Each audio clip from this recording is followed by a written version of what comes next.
And welcome back to Face the Nation. Well, some of the worst news of the week came from Iraq, and there was more bad news today. CBS News correspondent Elizabeth Palmer joins us now from Baghdad. Liz. Good morning, Bob. Well, there have been two bombings already today in Baghdad, one in a public market and the other at a bus station. In the latter case, Army recruits seem to have been the targets, and that's the second time this week that a group of Army recruits have been targeted by bombers.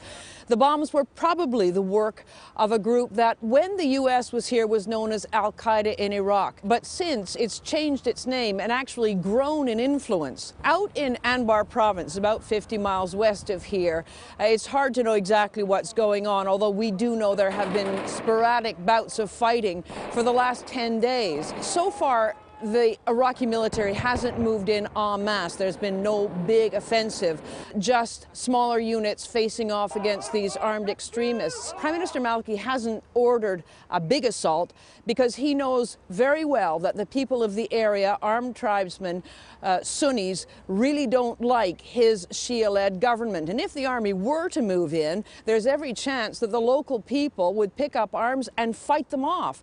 So at the moment, Iraq has two serious security problems. One is armed extremists whom the government doesn't seem to be able to stop. And the second one, of course, is just a background of poisonous sectarian politics. All right. Well, thank you so much, Liz, and be careful. At least 13 people now, at last count, have been killed in those bombings just today in Iraq.